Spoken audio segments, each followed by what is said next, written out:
in everybody off of the interwebs. Welcome from the interwebs and the internet, the live streamers, everything that's going on with you out there. We're glad you're joining us this morning. We welcome you from this crowd to your personal living room, or wherever you're at. And we're praying for a amazing experience for you today. If you could just tune in with us, take a little bit of time and enjoy the river that's flowing out here at New Testament. So, if anybody has their Bibles, that's the old church in me coming out. Excuse me for that old. If you have your, I think I remember Amazing Grace. It was like 362 in the hymn book. I think it was maybe. That was the Baptist hymnal. Oh, my bad. Okay, we got different hymnals. I forgot. The red bags. All right. So if you have your Bibles, turn to Genesis. Genesis, we'll start. I'm going to read a little bit till I get there, but you can go ahead and turn to Genesis 37. Genesis 37. This is called, I'm going to title this today, The Parable of the Pepper Grinder. The Parable of the Pepper Grinder.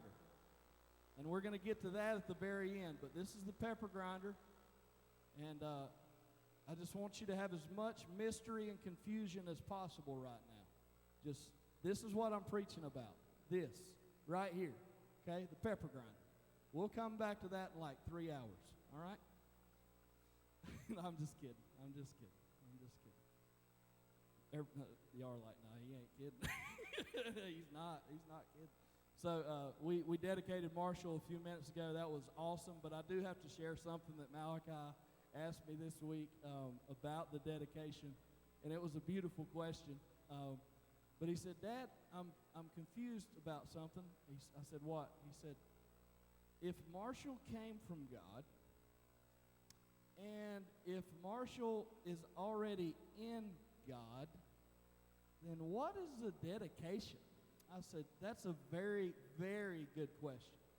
And I honestly told him, you know what? You got a really good question, and the only answer I can give you is this is just a ceremony that we're going to show the world that he is dedicated where he already is.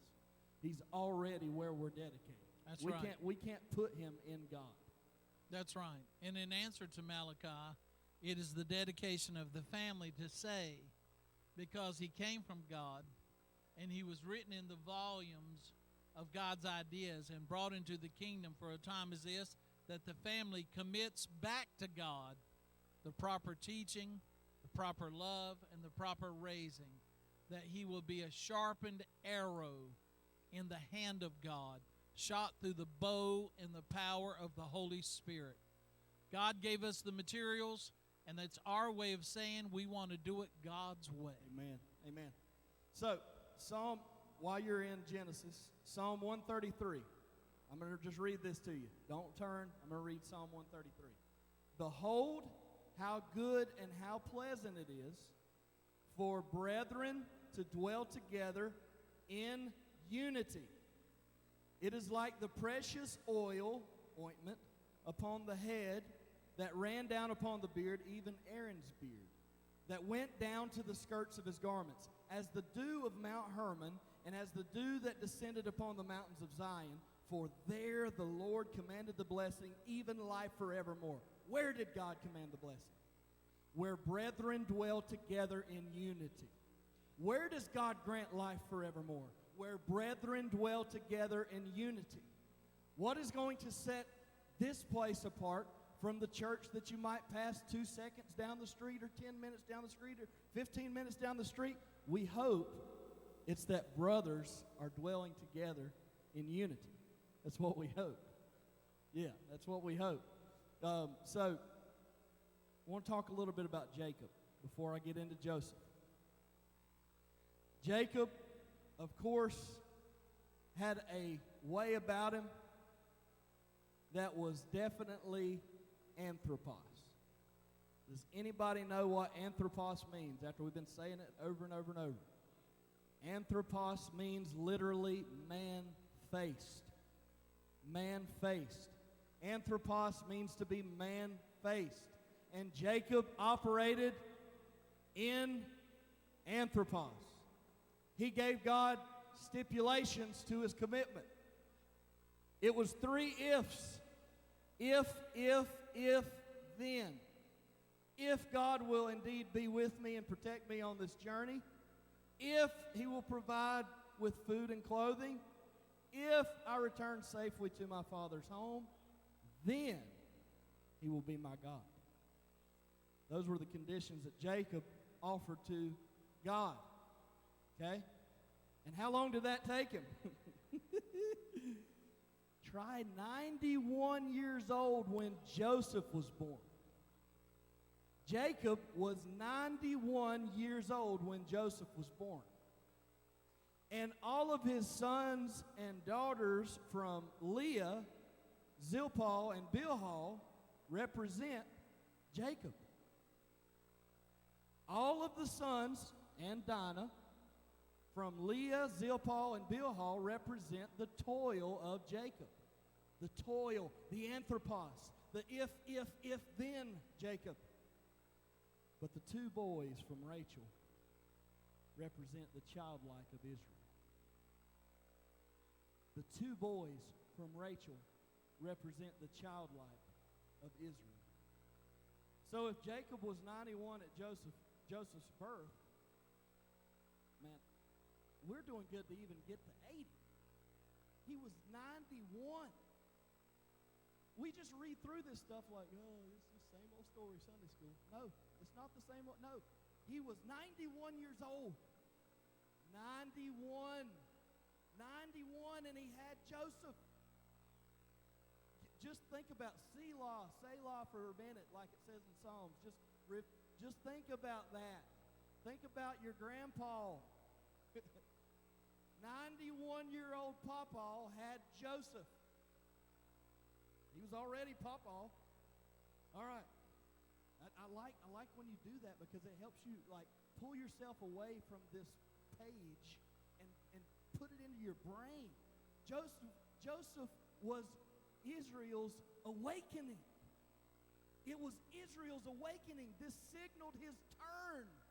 Why? Because he said this. Why was Jacob not at home? Everybody remembers. He spent his life running from who? Esau, because he stole Esau's birthright, right? There you go, the man. So he's been a man as a kid, trying to sneak stuff, trying to trick stuff, trying to make stuff. And you know what? It worked. He got it. He got the birthright. He got everything he wanted, except he had to live for 91 years fearing. Actually, it's more like 97 because he worked for Laban about 6 years after Joseph was born. He was 91 and afraid of Esau, but at 91 he has Joseph, and this is what happens. After Rachel, this is so good. After Rachel had Joseph, Jacob spoke to Laban, "Let me go back home." I feel God, man. "Give me my wives and children for whom I served you. You know how hard I've worked for you." Tells Laban, "Let me go back home." Why did he say that? Because something about looking in Joseph's eyes made Israel awake.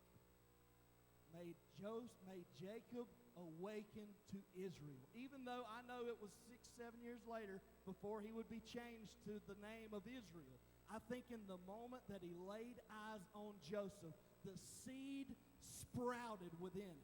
The seed sprouted within him, and he said, "I've got to go home." The problem with that was what? Esau, in his mind, was still ready to kill him. But something about Joseph made Jacob go to Laban and say, "Let me go home. I'm tired of this. I've worked for you. Let me take my wives. Let me take my kids. Let me take all this stuff and go back home." And Laban tricks him and deals with the man of Jacob again and gets 6 more years out of him. And out of those 6 more years, Jacob takes all, there's this thing with the stick where he puts the spotted stick in front of all the livestock, and they turn into spotted. We're not going to get into all that. There's a lot of good teaching on that. Homeboy ain't going to do it today. All right, I ain't got time. I got too much to say. We're not going to spend time there. For 6 years, though, he's working on building himself up to be like who? Laban. Because Laban, okay, this is a little witness for you. when you really start cranking in life and you start working in the anointing and you feel God about to call you to something big, man's going to have one last big cry to make sure you stay in manhood. It's happening. It's happening for me personally. Man's going to have one last desperate shout. Come on, I can make you just like me. It's exactly what happened with Jesus when he was tempted. Exactly what happened to Jesus when he was tempted. Come on, you can be just like me. It's what Laban tells Jacob. Jacob, I know you've worked so hard. Why don't you just stay a little longer and build your lives? Just build up to be just like me. That's what Jacob did. Even though Laban tried to trick him, Jacob became so large, man. His crowd became bigger. His livestock became bigger. His livestock were stronger. All the stuff that made Laban, Jacob's stuff made him bigger than him. When finally, he decides at 97 to go. And he goes, everybody knows what happens. He wrestles with an angel, with God. I'm not going to get into that. However you want to interpret that, that's fine. Just know that he left there knowing he was Israel. He left there knowing he was Israel. But here is what I want to talk about a little bit before we get into Joseph. What did he see when he saw Esau? The face of God. I got a news for you, man. Some of you aren't going to see the face of God until you make it right with your brother. Some of you are not going to see the face of God until you bow down on your knees and you ask forgiveness for something that you did a long time ago. I know that's old school preaching, but it's the truth. Don't come to the altar if you're not ready to talk to the man beside of you. Don't think God has something for you if you're not ready to make it right with everybody you're sitting there with. Come on, make it right. That's what Jacob did. He was afraid for his life, and then Esau comes up wearing the face of God. Wearing the face of God. Then, yeah, and that's exactly right. Jacob bows to Esau, showing what? Childlikeness. Childlikeness. He bows to Esau, showing childlikeness. All right. Genesis 37. Everybody's there. Everybody's there. Joseph would be how old at this time?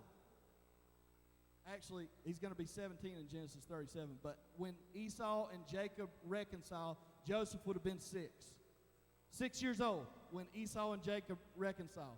Joseph would have been 6. But now, we're picking up Genesis 37. Here we go. That was all the backtracking of Jacob I want to do. And Jacob dwelt in the land wherein his father was a stranger, in the land of Canaan. Verse 2, these are the generations of Jacob. Joseph, being 17 years old, was feeding the flock with his brethren, and the lad was with the sons of Bilhah and with the sons of Zilpah. And if you think I'm pronouncing it wrong, I'm not. His father's wives, and Joseph brought unto his father their evil report. I'm just saying. I mean, stop correcting me. It's right. I looked it up before I started. All right, verse 3. Now Israel loved Joseph more than all his children. Because he was what? The son of his old age.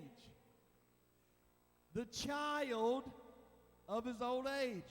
And he made him a coat of many colors. 97-year-old Jacob. Now he's older than that. He's older than that. I don't feel like doing math, but he's over 100. He's over 100. And he sees 17-year-old Joseph. And he makes him a coat of many colors. Let me tell you what this coat is. It's a tunic or robe, unique in design, for showing special favor or relationship. And that either the robe was very long-sleeved and extending to the feet, or a richly ornamented tunic, either of special color, design, or gold threading. Both ornamental and not suitable for working. The robe was ornamental and not suitable for working. The robe was ornamental, shiny, nice, pretty. Coat of many colors, Sunday school. You understand that? Not suitable for working. Now that's a big boy revelation. Coat of many colors, all real pretty, cool, Sunday school. Not suitable for working, you're going to have to deal with that. You're going to have to deal with that because it's there.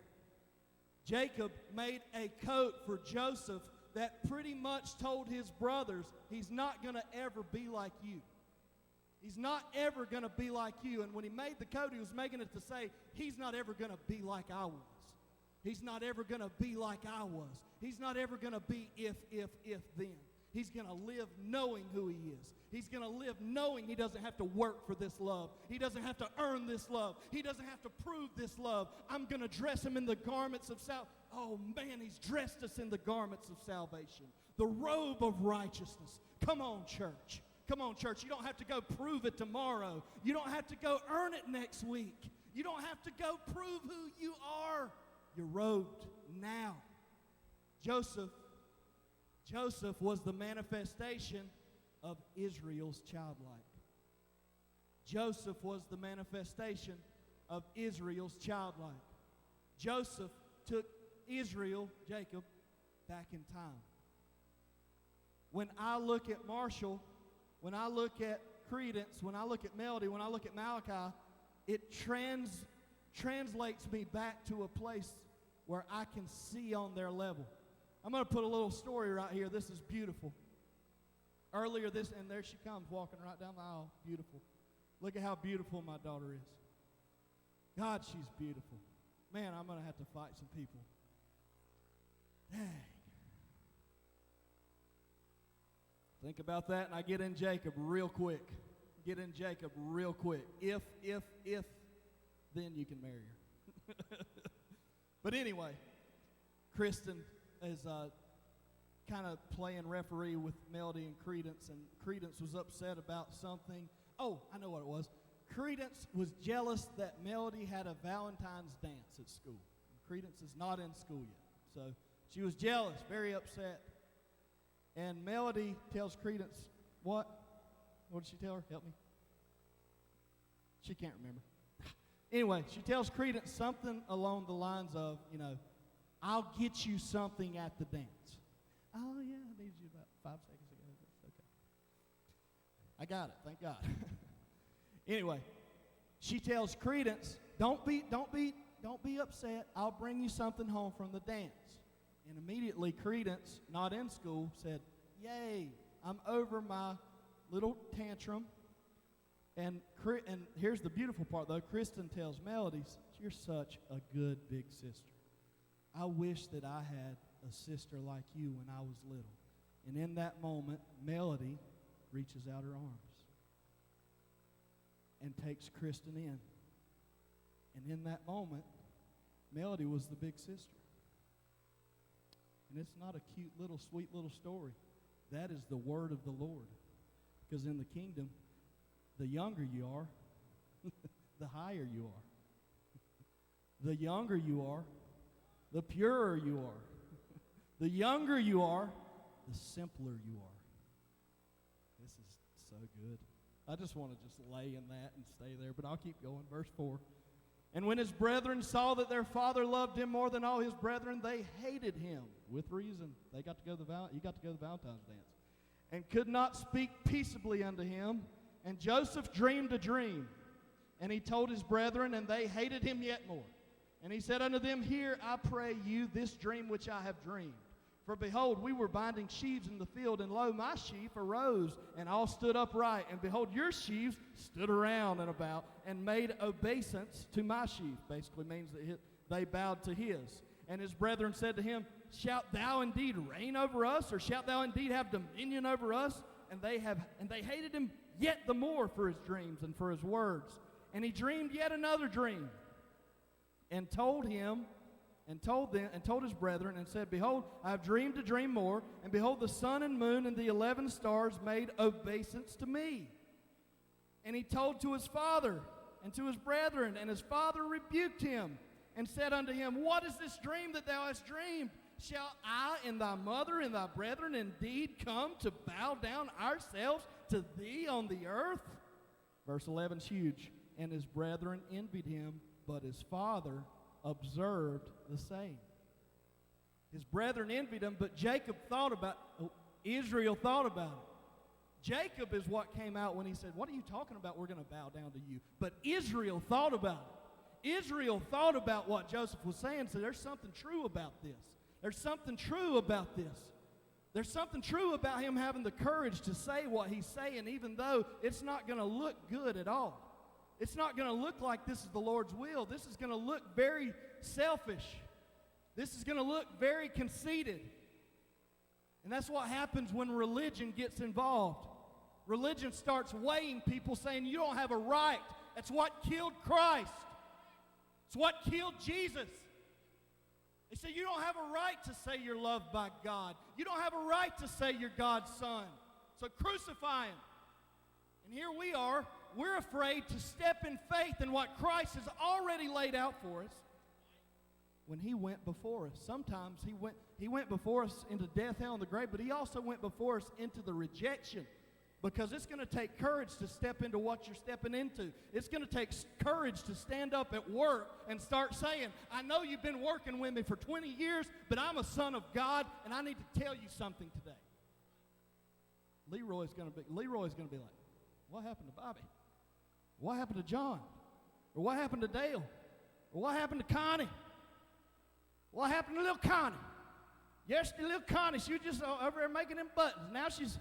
Now she's talking about Jesus. Well, little Connie had the courage to speak up to whoever she's talking to and say, there's something important I got to give you. Sorry, I didn't mean to take that rabbit hole there, but anyway, verse 12. Verse 12, and his brethren went to feed their father's flock in Shechem. His brethren went to feed their father's flock in Shechem. And Israel said unto Joseph, do not thy brethren feed the flock in Shechem? Come, and I will send them unto thee, and I will send you unto them. And he said unto them, here am I.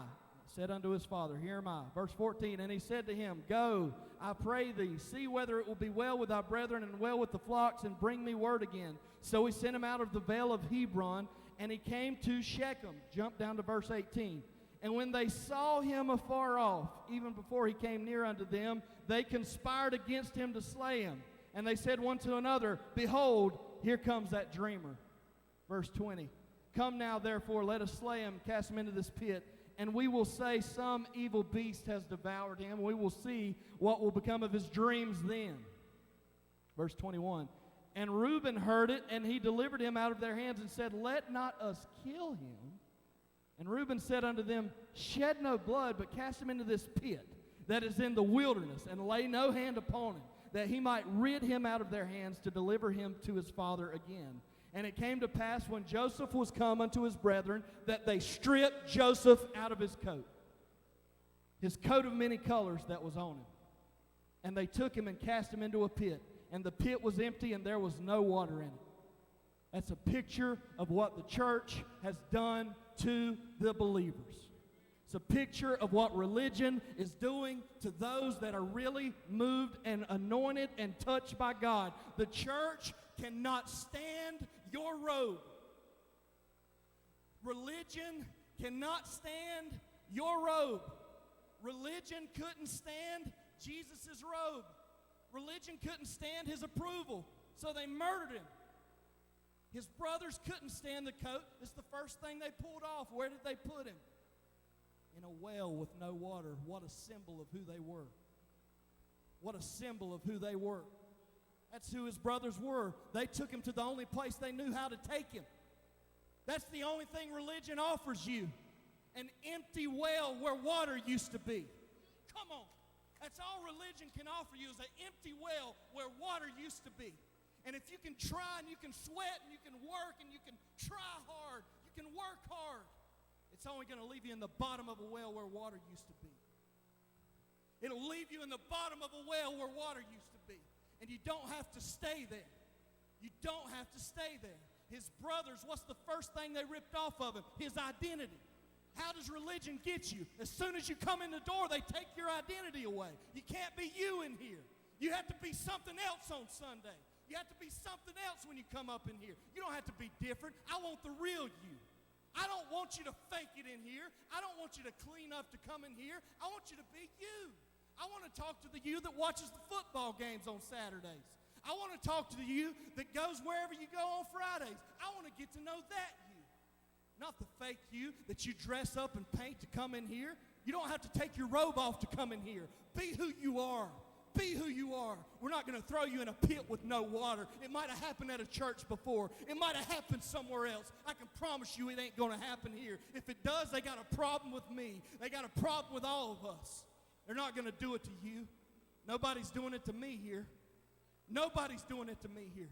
Nobody's throwing me in a well where no water is. You know what they're doing? They're seeing my garments and they're celebrating who I am. And I turn and I see your garments and I celebrate who you are. I turn and I see your robe and I celebrate who you are. So yes, they should have bowed to him. Yes, they should have bowed. Yes, Israel should have bowed. Yes, they all should have bowed to him. Because he wasn't lording over them. He was saying, I'm living in a fantasy world. I'm living in Neverland. And you can come fly with me. But it's going to take bowing your knee to play. Oh. Verse 25. And they sat down to eat bread. And they lifted up their eyes and looked, and behold, a company of Ishmaelites came. And from Gilead with their camels bearing spicery and balm and myrrh, going to carry it down to Egypt. And Judah said unto his brethren, well, this is the danger of using this device that I've never done. It's making me look like a fool right now. Lord Jesus, help us.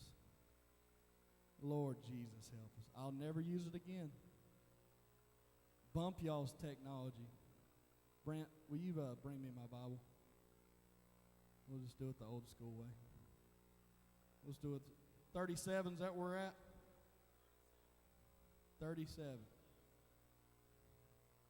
27. It's making me mad. I'm really feeling like Jacob right now. I'm being honest. I am feeling like Jacob. All right, I got it back up. Brent, you brought me into this world.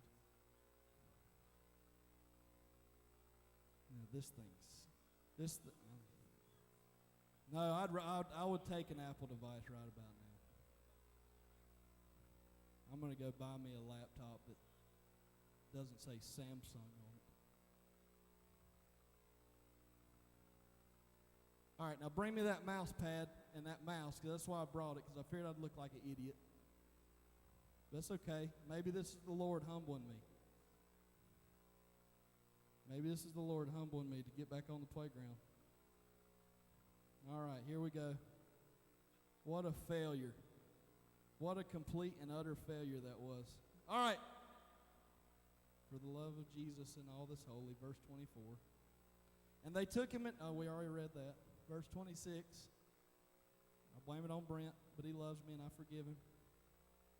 Verse 26, and Judah said unto his brethren, what profit is it if we slay our brother and conceal his blood?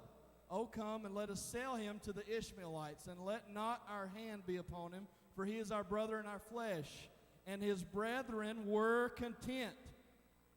Then there passed by Midianites merchantmen, and they drew and lifted up Joseph out of the pit, and sold Joseph to the Ishmaelites for 20 pieces of silver. What's that remind you of? Jesus, because Judah sold him for 30 pieces of silver. And they brought Joseph into Egypt, and Reuben returned unto the pit, and behold, Joseph was not in the pit, and he rent his clothes, and he returned unto his brethren and said, this is huge. The child is not, and I, whither shall I go? Reuben speaks up. It is Reuben. He speaks up and says, the child is not. The child is gone.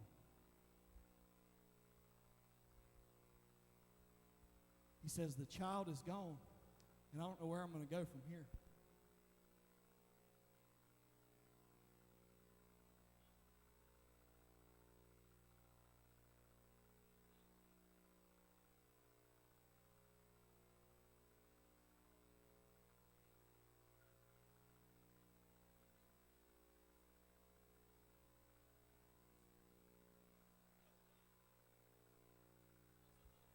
All right, have me another one on backup. This one's got 2 bars.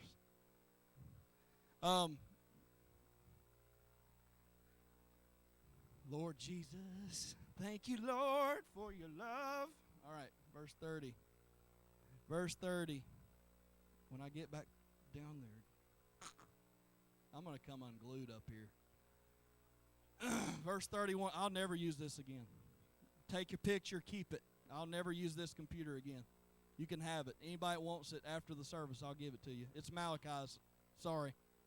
Verse 31. And they took Joseph's coat and killed a kid of goats and dipped the coat in the blood. And they sent the coat of many colors, and they brought it to their father and said, This have we found. Know now whether it be thy son's coat or no. And he knew it and said, It is my son's coat. An evil beast hath devoured him. Joseph is without doubt rent in pieces. And Jacob rent his clothes and put sackcloth upon his loins and mourned for his son many days. And all his sons and all his daughters rose up to comfort him, but he refused to be comforted. Why?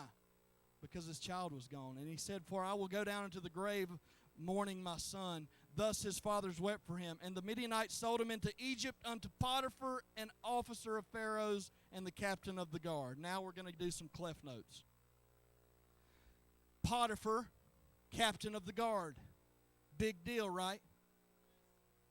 Joseph, instead of getting to Potiphar's house and crying and whining and worrying and missing home, decides to be Joseph and be present in the moment.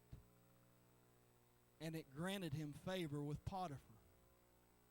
Joseph stayed true to who he was, even when they took the physical robe off. The identity of Jacob, the identity of Israel's love, was not stripped from Joseph. I think he looked down at himself and said, I don't need that coat. I don't need it. I don't need that coat. I'll be me. I'll be me right here because I feel like it's the Lord. That's what's such a mystery about Joseph. Nobody else in the Bible's like him except Jesus, really. He doesn't get instruction from God. He doesn't get instruction from God like Moses, like Abraham. Joseph inherently operates in the identity. He doesn't ask for instruction from God. He doesn't need instruction from God. He operates out of the personality of who he is. There's nobody else like him. You can look. Nobody like him. He has favor with Potiphar. Why? Because he was himself. So you might not like the job you're in right now. You might not like the situation you're in right now. Don't lose your identity because of where you are. Don't lose your favor because of who you are. Start smiling. Start smiling. Do some cheek exercises. Work those cheekbones. And you'll find out that the more that those things climb up your face, the more people are interested in getting to know you. When those things kind of drop down like a bulldog, it gives the unapproachable look. When the jowls drop, it gives you an unapproachable look. Come on, everybody's got somebody's face in their brain right now. I mean, I'm just being honest. Somebody's got somebody's face in their mind right now. They're like, I know exactly who he's talking about. They never smile. Well, that person is the one God's telling you right now to go change. That person's the one you're supposed to go up and melt their heart of stone. So Potiphar had favor with Joseph until Potiphar's wife got involved. I told you Joseph was true to himself. And there's nothing more attractive to a woman than a man who is true to himself. He's not trying to be something different. He's not trying to earn something, not trying to prove something. He is emanating his originality. Emanating his originality. That's what connected me and Kristen and I, a long time ago, is from our cores, from the heart of who we are. We connected at a level where she truly saw who I was. So something, we know what it was.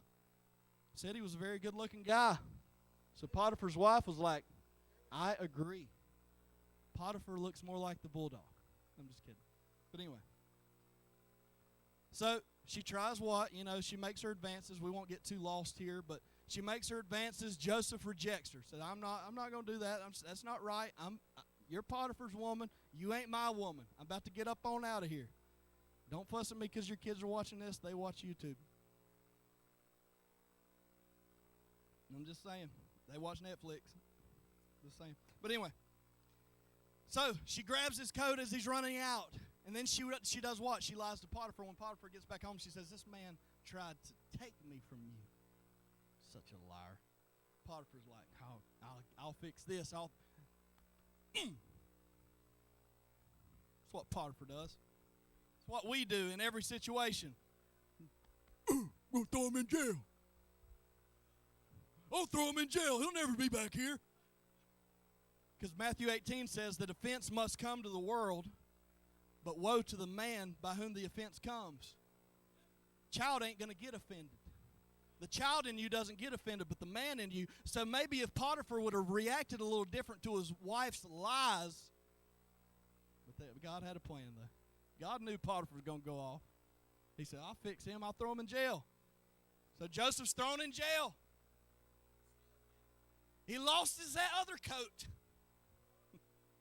He's lost 2 coats now, but he's still robed in righteousness, robed in salvation. Come on, man. So he gets in the jail. He gets in the jail. And who does he find favor with? The jailer.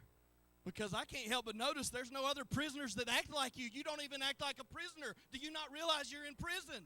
Do you not realize you're in prison? It reminds me of Paul writing, I know that these words might not even reach it out of this jail cell, but I'm going to write them anyway. And look where we are all around the world talking about the Apostle Paul, what he wrote in prison, because the chains didn't define who he was. The place didn't define who he was. Your job doesn't define who you are. Your family doesn't define who you are. Your marriage may not define who you are. Oh, that one hit a nerve. You may be in a marriage that you're really struggling in right now, and I'm telling you, become Joseph. For your marriage, for your family, for your friends. Become yourself. Sink down and into childlike. It's the only hope. So the head jailer looks at Joseph and says, there's no prisoners like you, so I'm going to put you over the jail. He was over his brothers. He was over Potiphar's house. Now he's over the jail. And he's present. That's what you have to see. He's present. He's present. He's present. Because he's present, he walks up on a baker and a butler. Because he's present, he hears these dreams that this baker and this cupbearer are having. He hears these dreams and he interprets them. He says, I got bad news for you, baker. It's going to be rough. Next 3 days is going to be pretty bad. But it'll be over quick. But he tells the cupbearer, what? You're going to be restored to your position. When you're restored to your position, remember me. There's another connection to Jesus. When he leans over and says, the thief leans over to him and says, what? Remember me, and remember me today. Remember me. Remember me. So, what happens? Pharaoh does what Joseph says. Butler. No, the butler's good. Butler. No, not that. Butler's good. The baker got, he got whacked.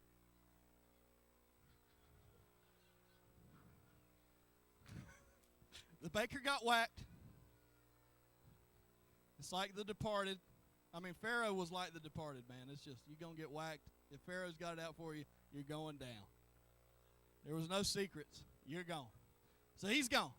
That's the last time. All right. So then, it's fun to do.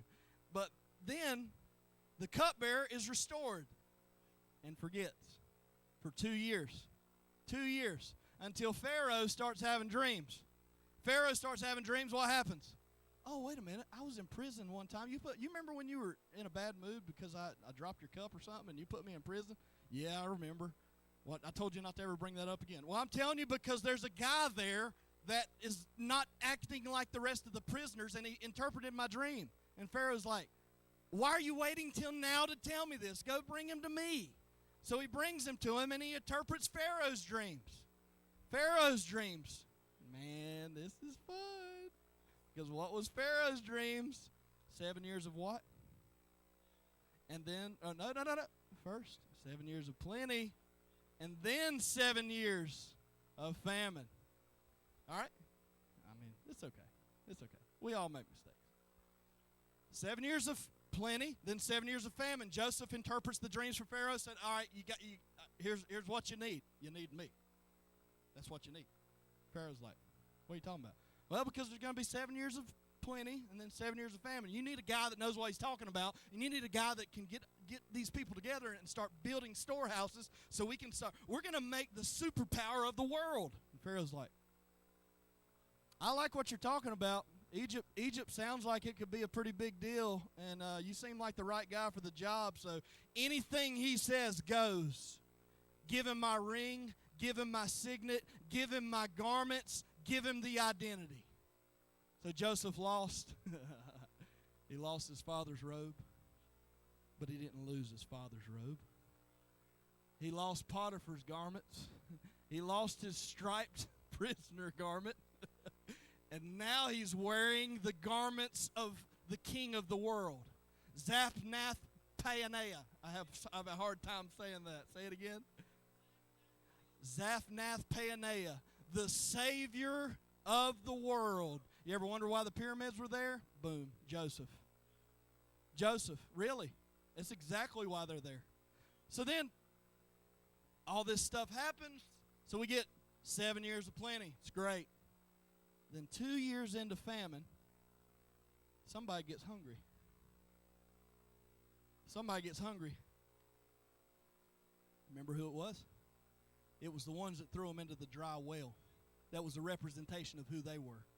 Because they thought they had the answer for him. Religion thought they had the answer for you. But now they're hungry. Now they're hungry. The church thought they were doing the world a favor when they shut down kids coming in their doors when they dressed a certain way. Now they're hungry. Now they're wondering where all the kids are. Well, you didn't dress right. Well, they're not here now. Great job. Great job. You shut down everything that looked like Joseph to them. Now they're not here.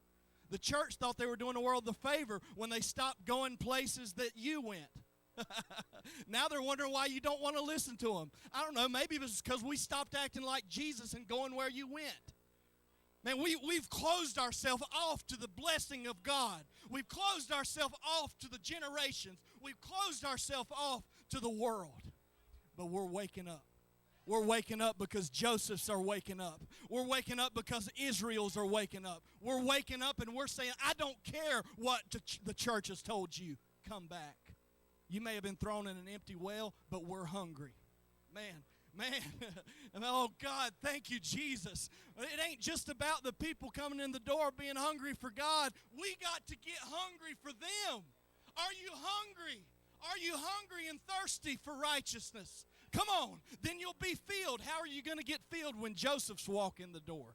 You're going to get filled when people walk in that don't look like you, talk like you, dress like you, and act like you. You're going to get filled when you see God come alive in your friends, in your families, in your neighbors, in your mothers, in your fathers, in your daughters, in your sons, in your cousins. Every one of them. But it's your job to turn the bulldog into the smile. Go witness to somebody. This changes the way you witness. You don't lead with you're a sack of crap. Hey, have you ever said a cuss word? Have you ever done something wrong? Well, guess what? I know something you don't know. You're going to die. You're going to die. That's witnessing. That's what we were taught. Do you not know that you've sinned against God? And He stepped right here on your doorstep, and here I am. What if you led with, man, you got a beautiful smile? There ain't nobody ever knocked on my door and told me that. I ain't even got teeth.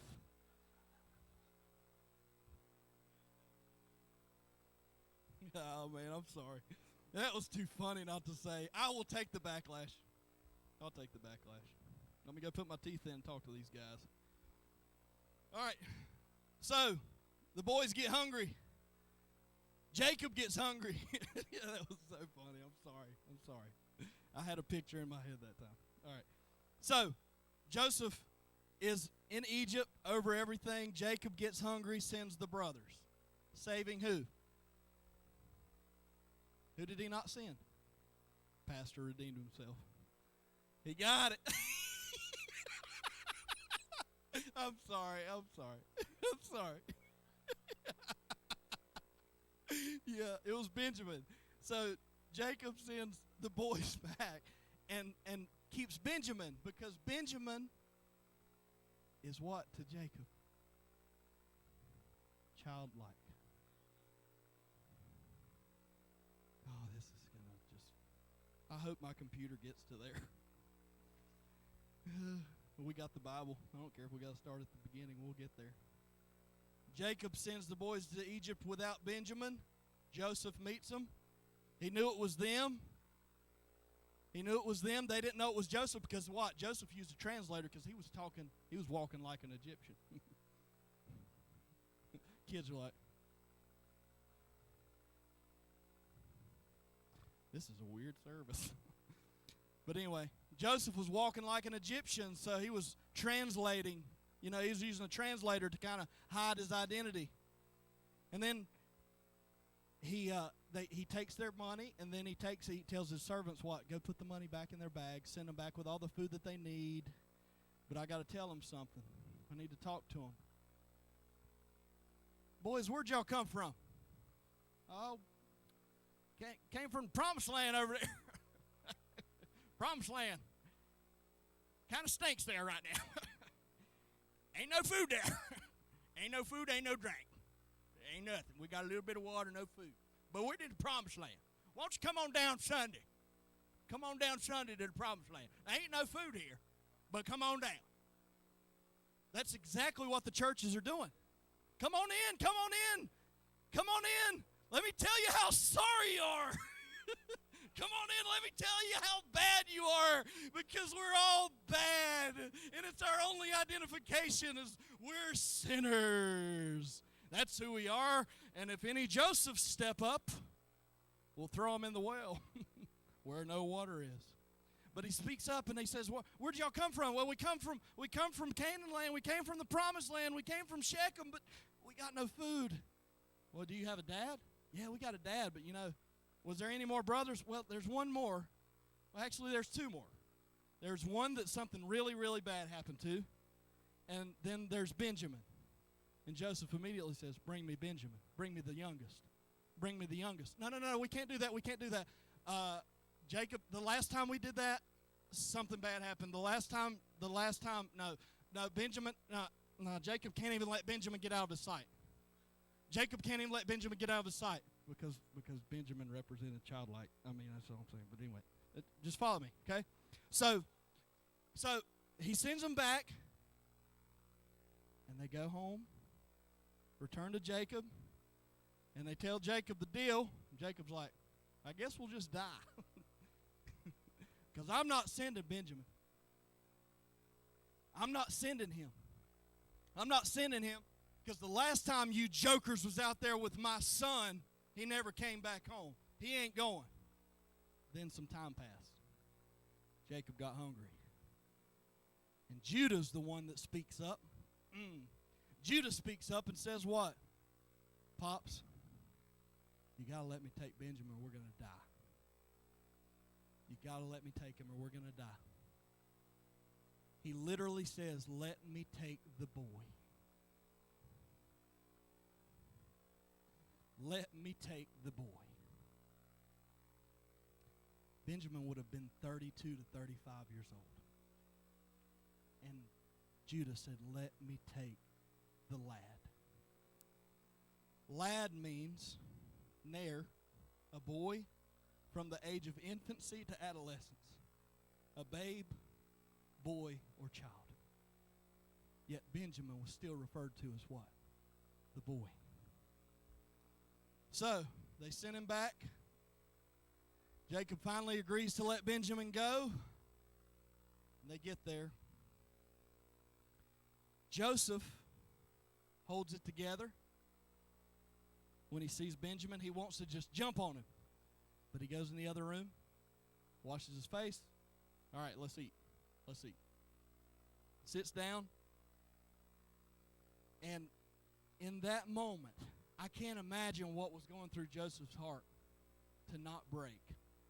Because it's been all those years. Benjamin, his brother, is finally there. I don't know how old Benjamin was when Joseph was gone. I can't even remember if he was born, to be honest with you. I can admit. Some stuff I didn't get to study.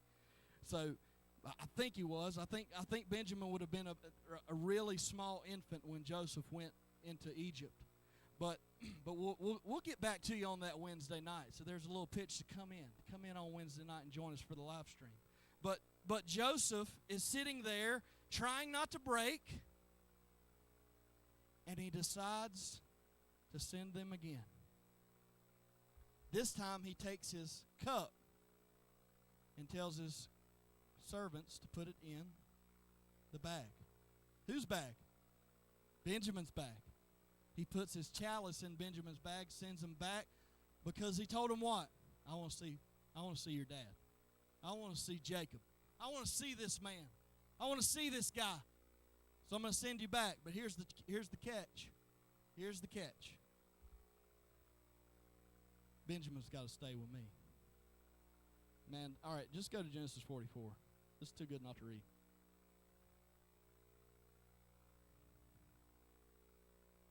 Verse 34, or chapter 34, or Genesis 44, verse number 18.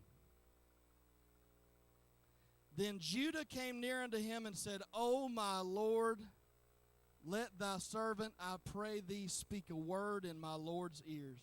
And let not thine anger burn against thy servant, for thou art even as Pharaoh. Listen to how he's talking to Joseph. It's the same one he threw in the pit. My Lord asked his servant, saying, Have ye a father or a brother? And we said unto him, unto my Lord, we have a father, an old man, verse 20, and a child of his old age, a little one. I feel like going Ace Ventura right there, but I'm not.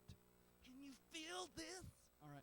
And his brother, I did. And his brother is dead, and he alone is left of his mother, and his father loveth him. And thou saidst unto thy servants, Bring him down unto me, that I may set mine eyes upon him. And we said unto my Lord, The lad cannot leave his father, for if he should leave his father would die.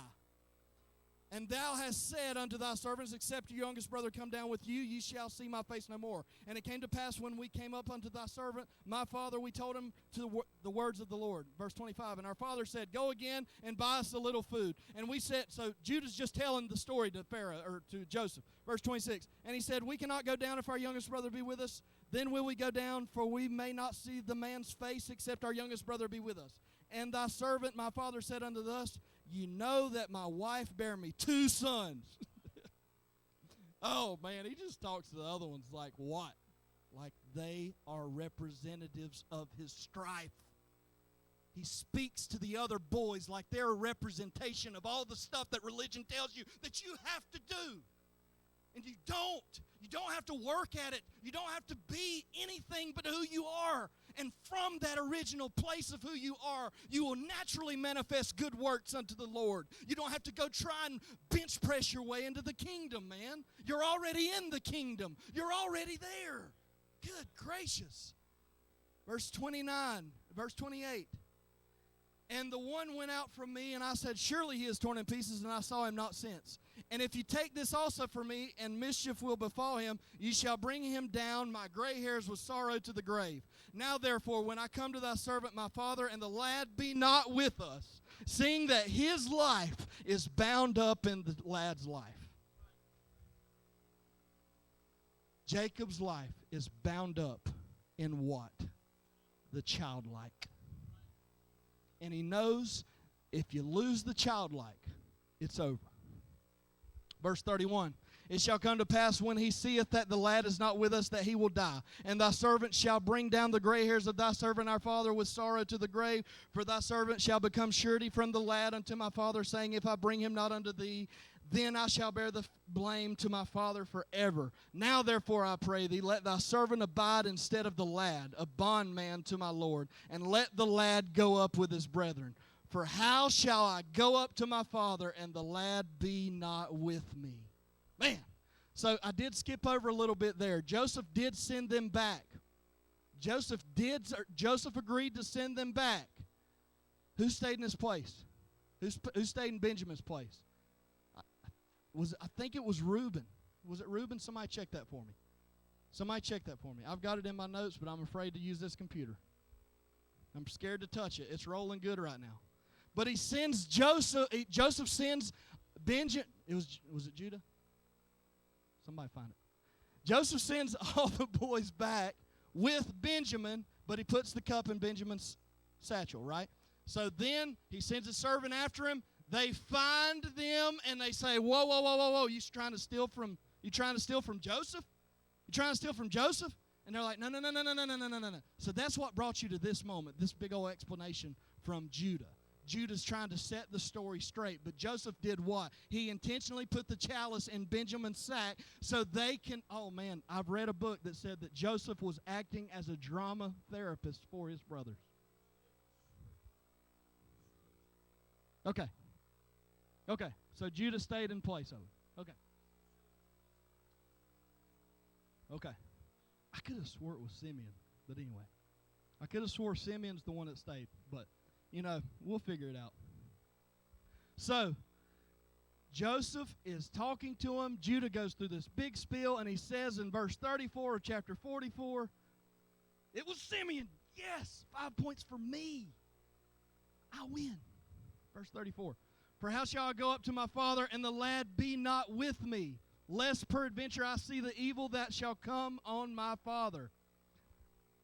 So Judah's basically saying, I've already stripped the childlike away from my dad once. I can't do it again. That's what he's saying. Judah's saying, I've already taken the childlike away from Jacob once. I can't do it again. Verse 1, "Then Joseph could not refrain himself before all them that stood by him, and he cried, because every man to go out from me, and there stood no man with him, while Joseph made himself known unto his brethren." So this is from the Mirror. This is what Francois says about it. "His brothers thought he was dead and gone, but here in Joseph's unveiling of himself to his family, he prophetically and very significantly mirrors the resurrection of the world Savior Jesus." Verse 2, "And he wept," we're almost done reading, I'm sorry. "And he wept aloud, and the Egyptians and the house of Pharaoh heard. And Joseph said unto his brethren, I am Joseph, doeth my father yet live? And his brethren could not answer him, for they were troubled at his presence." Of course they were. "And Joseph said unto his brethren, Come near to me, I pray you. And they came near, and he said, I am Joseph your brother, whom ye sold into Egypt. Now therefore be not grieved nor angry with yourselves that ye sold me hither, for God did send me before you to preserve life. For these 2 years hath famine been in the land, and yet there are 5 years, in the which there shall be neither be earing nor harvest." Verse 7, "And God sent me before you to preserve you a posterity in the earth, and to save your lives by a great deliverance." John 15:13 says, "Greater love hath no man than this, that a man lay down his life for his friends." 1 John 3:16 says, "Hereby perceive we the love of God, because he laid down his life for us. We ought to lay down our lives for our brethren." Verse 8 says, "So now it was not that you that sent me here, but God."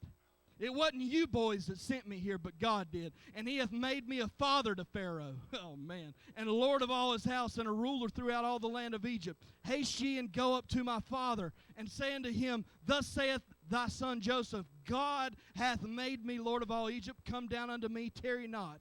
And thou shalt dwell in the land of Goshen, and thou shalt be near unto me, thou and thy children, and thy children's children, and thy flocks, and thy herds, and all that thou hast, and there I will nourish thee, for yet there are 5 years of the famine left." Man, I'm going to jump down just a little bit. Verse 13, "And ye shall tell my father of all my glory in Egypt, and all that ye have seen, and ye shall haste and bring my father hither." And he fell upon Benjamin's neck. and wept, and Benjamin wept upon his neck. Moreover, he kissed all his brethren and wept upon them. And after that, his brothers talked with him. I love that part. It's something he had never experienced. Something he had never experienced as a child. As a child, his brothers never talked with him. But he went through all of that just to be able to say, my brother's finally talking to me. Verse 16, and the fame thereof was heard in Pharaoh's house, saying, Joseph's brethren are come, and it pleased Pharaoh well and his servants. Jump down to 24. So he sent his brethren away, and they departed, and he said unto them, see that ye fall not out by the way, and then went out up to Egypt, and came into the land of Canaan unto Jacob their father, and told him, saying, Joseph is yet alive, and he is governor over all the land of Egypt. And Jacob's heart fainted, for he believed them not. And they told him all the words of Joseph which he had said unto them. And when he saw the wagons which Joseph had sent to carry him, the spirit of Jacob their father revived. Man! And Israel said, oh, what? Come on, did you see it? The spirit of Jacob their father revived, and Israel said, it is enough. Joseph my son is yet alive. I will go see him before I die. Man, the spirit of Jacob awakened, rose up, revived, and said what Israel said, Joseph, my son, is yet alive. I want you just for, hold on, let me think of how I can say this. Just for manure and giggles, go to Genesis 46.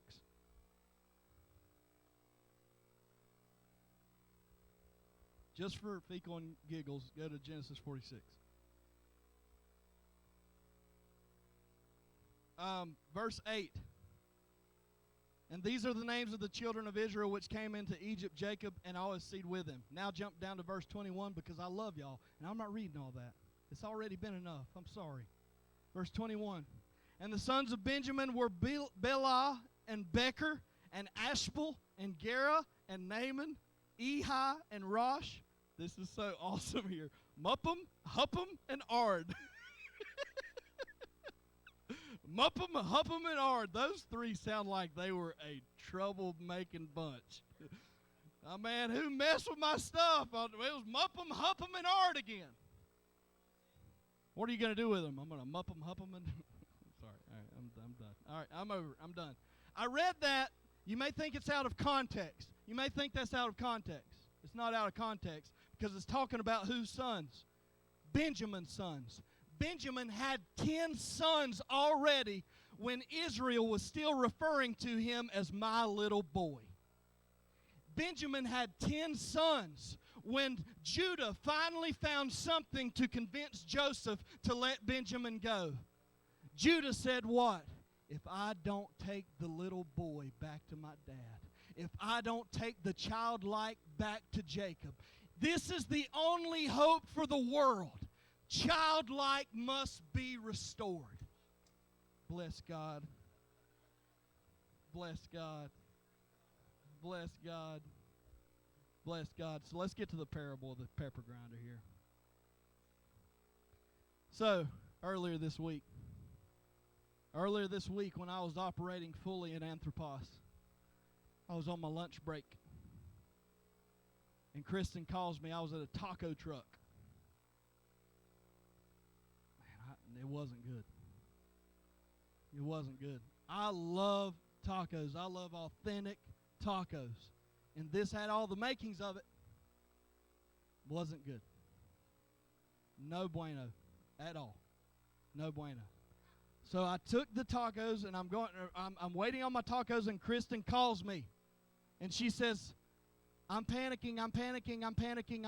What are you panicking about? Oh my God, what are you panicking about? She sends me a video, a picture. It's of this thing. This is a pepper grinder. It was on display in our kitchen from my grandmother. My grandmother collected salt and pepper shakers. I bet she had 10,000 sets.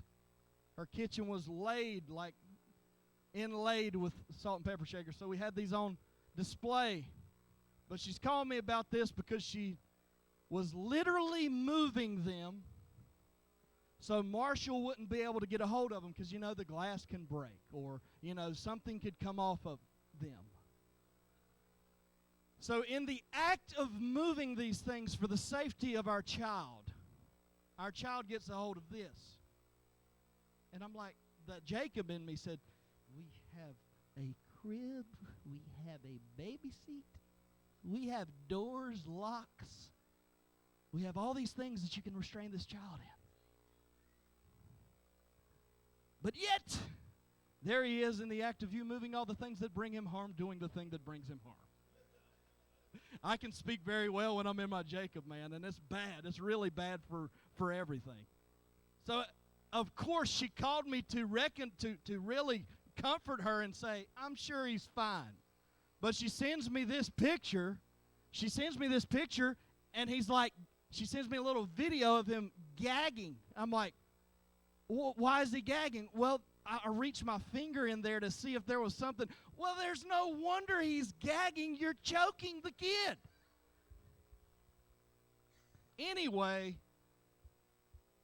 I said, you know what? She sent me this picture. It looked like there was something on top of it. We got to go to the hospital. So I call all my peeps, and I'm like, hey, we're headed to the hospital. I'm not going to come back from lunch. I'm sorry. I don't know. I'll let you know. I think everything's okay, but just got to make sure. But she's crying. She's like, I've killed him. He's going to die because I'm trying to make him safe, and in the act of making him safe, I brought him home. And she's crying out to God, begging for forgiveness on her way to Hickory, and then I meet her at Fry Hospital, and then Jesus speaks to me in the parking lot. And I said, that baby looks fine. She's like, we just got to get him in there. We just got to get him in there. Just unbuckle him. I'm like, just calm down a minute. Let's think about this. Let's think, just think for 1 second. That's going to be $8,000 if we walk in that door. He's breathing fine right now. So I'm like, the pepper grinder, this was on display in our kitchen. I'm like, have you thought about going through your phone to see if we have a picture of it? She's like, why would I have a picture of it? Because it's our kitchen. That's why you have a picture of it, because it's our kitchen. So start going through your phone. She's like, I want to go in the hospital. I want to go. No, just start looking on your phone. So there we are like a bunch of idiots. Smart idiots. Going through the phone. So she finds the original picture where she put them on display. Uh-oh, trouble. Because the original picture where she put them on display, they were perfect, and there was an arm on this. So then more fear ensued.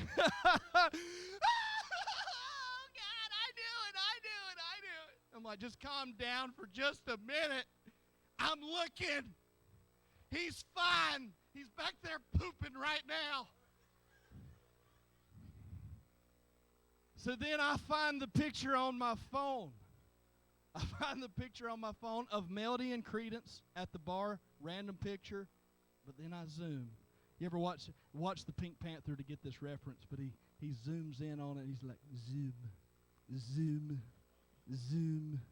I zoomed in, I changed the saturation, the brightness, I lit it up, and there she was, a year ago, like this.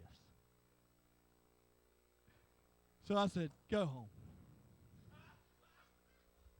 Leave Marshall with me, I'll take him back to work. While you get all that stuff up out of the kitchen, I'll take him back to work. I was still operating in Jacob. I'm sorry, I've reconciled myself. It's a really funny story, though. But I told her, I said, go home. But that's not the point of the story. When Melody got home from school, Kristen tells her about our day. You know what Melody said? She said, I knew that wasn't on there.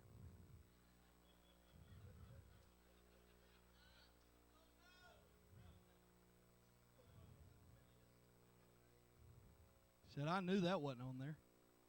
And then God spoke to me about how many hundreds of thousands of times Kristen and I had walked by that display, and we weren't present enough to see the pepper grinder.